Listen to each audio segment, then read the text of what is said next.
Dans le département dénommé Guinée, une expression pour désigner les chaînes de teinture, les machines tournent à plein régime. Pas de répit pour ces travailleurs voulant honorer des commandes de pays de la sous-région. C'est un département qui fait un produit assez spécial, qui est le maïlous pour le turban des maux du désert. C'est un produit 100% exporté qui donne une teinte assez spéciale sur la peau. Et il paraît que aussi ça a des pouvoirs mystiques dans le désert, mais aussi que ça aide à chasser les insectes et les moustiques dans le désert. Mais c'est un produit ancestral que Sotiba faisait depuis 1956, dont nous avons hérité et que nous perpétuons. Au total, des dizaines de personnes gèrent le processus de production. Nous faisons une teinture indigo qui est une oxydation-réduction. On trempe dans plusieurs bains de même couleur, donc de l'indigo. Et au fur et à mesure que le tissu avance, la couleur est très foncée et donne ce bleu très très foncé jusqu'à avoir un reflet rougeâtre. Et nous faisons du brillantage et ça donne cet effet maïlous, voilà, très joli que les hommes du Sahara et les femmes du Sahara aiment bien. Pour l'heure, l'objectif est de tester la capacité des machines et d'ici à 3 mois, il est attendu une capacité de production mensuelle de 300 000 mètres. Une montée en puissance pour permettre à l'usine de retrouver son rythme d'antan. Au début des années 60, on était en avance sur la Chine en textile. On avait les savoir-faire. L'usine Tomitevska qui est installée en 86, il n'y en avait que 2 dans le monde. C'était un lourd investissement et les machines que vous voyez, c'était la première technologie des machines à tisser à lance. Parce que les machines avant, c'était des navettes. Donc le tissage que vous voyez, c'est le premier tissage moderne. Il n'y en avait que 2. Et la filature aussi équipée de machines ultra modernes. C'est pour cela que ces machines aujourd'hui sont en état de marche, après 20 ans, 30 ans d'arrêt. C'était vraiment la Rolls-Royce des machines.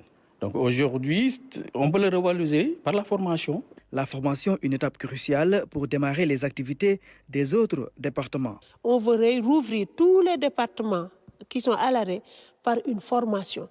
Des apprenants, on leur forme au métier du textile, puisque nous n'avons pas encore d'école du textile. Qu'on implante ici.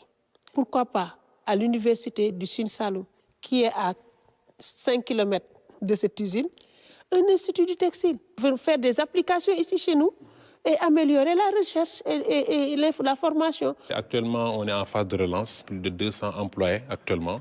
Et nous comptons avoir plus de 2000 emplois d'ici quelques temps. Et actuellement, on vise dans cette année de 2025 au moins avoir 800 employés que nous pouvons embaucher et créer même d'emplois. Donc actuellement, nous disposons pas mal de départements et aujourd'hui, là, on est en train de préparer pour le redémarrage. Pour ces techniciens, cette formation devrait permettre à l'usine de reprendre toutes ses activités et mieux valoriser le Made in Sénégal. Le savoir-faire de Sotiba qui est le wax, le Lagos, le savoir-faire de Sotexka qui est tout ce qui est fil simple pour d'autres tisseurs, fil retors pour les artisans tisserands traditionnels.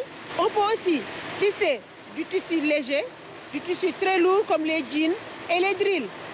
On peut faire du tricotage, ça veut dire les tissus jersey pour les t-shirts, les tissus tricotés piqués pour les Lacoste, comme on dit polo, tout ce qui est jogging, tissu jogging et tout ce qui tourne autour du tissu maille.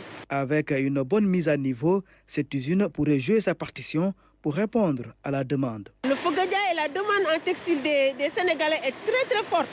Donc si l'État nous consolide et construit d'autres usines ou aide à construire d'autres usines comme nous, d'ici 5 ans, 10 ans, 15 ans, on devra pouvoir vraiment nous passer du Fogadia parce que les jeunes auront du travail, donc pourront se payer du prêt-à-porter et les usines aussi sauront leur répondre à leur demande.